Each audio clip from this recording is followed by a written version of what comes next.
Bonjour, bienvenue dans cette nouvelle vidéo consacrée au métaprogramme. Toujours avec Jordi Turc de Active PNL. Aujourd'hui, il va vous parler des métaprogrammes, oui, des positions de perception. positions de perception. Ok, Jordi.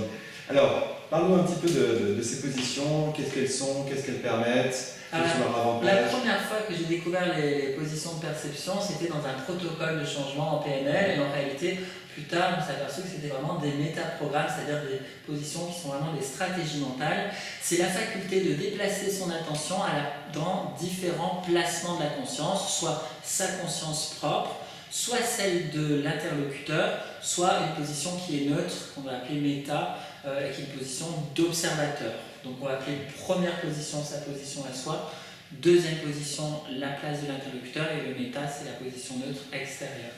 Ok. Alors la position 1, c'est vraiment la position avec sa propre carte du monde, ses propres croyances, ses émotions, ses interprétations. Par exemple, donnons l'exemple d'un père qui par exemple a un fils qui travaille à l'école avec des résultats qui sont médiocres.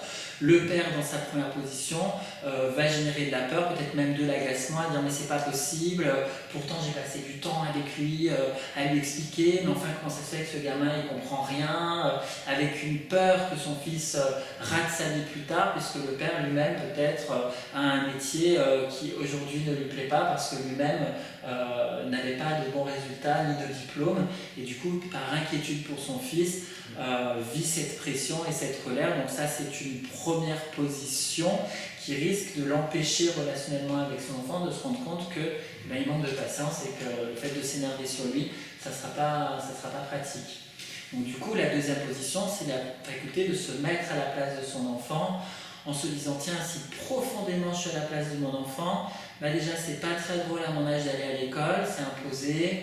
Je suis enfant, j'ai envie de jouer, j'ai des rêves plein la tête et on m'impose des matières que je n'aime pas et que je ne comprends pas. Et en plus de ça, mon papa que j'aime et que je porte dans mon cœur se met en colère contre moi.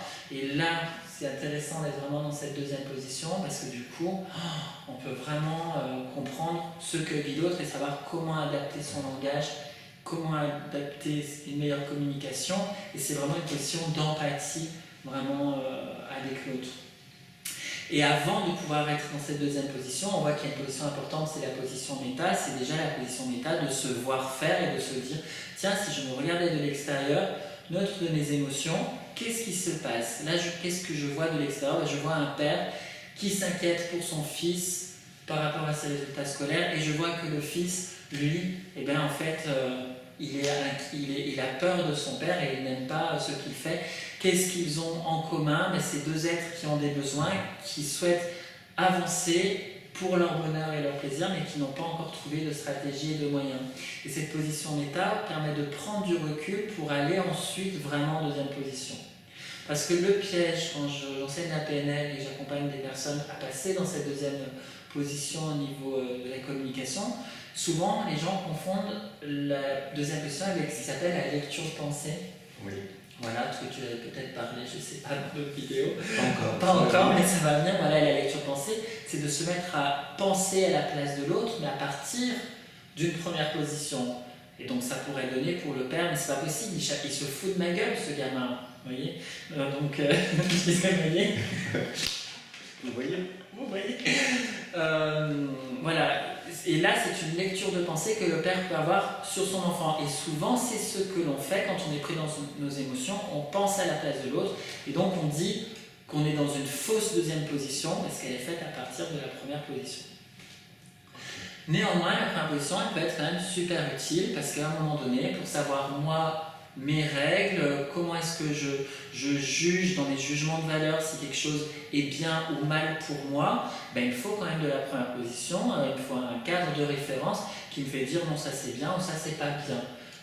Des fois c'est utile aussi d'être en première position et des fois c'est pas utile aussi d'être en deuxième position si par exemple on est avec une personne qui vit une grande souffrance, par exemple dans un deuil, dans une séparation, que la personne est dans tous ces états, si je me mets trop en deuxième position, je vais peut-être pas réussir complètement à l'accompagner parce que je vais tellement rentrer en empathie que je vais perdre mes moyens. Donc là, j'aurais peut-être besoin d'être aussi un petit peu plus en méta. En position 3. Oui. En position 3, pour regarder qu'est-ce qui se passe et pas non plus tomber dans le piège de rentrer aussi en première position et de dire à la personne ah bah tu sais moi c'est pareil et de ramener les choses à soi.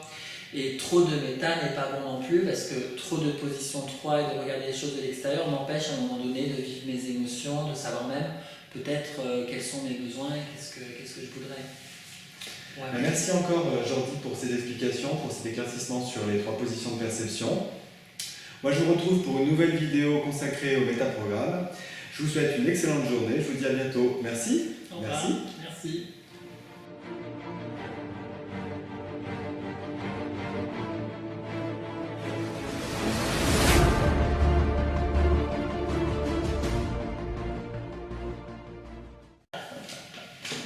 Ça tourne.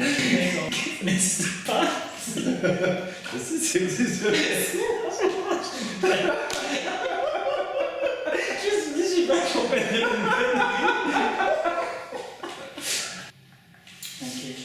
Merci Jordi pour ces explications, j'espère que c'était clair pour vous. N'hésitez pas à je ne sais pas quoi dire maintenant. Voilà, je vais vraiment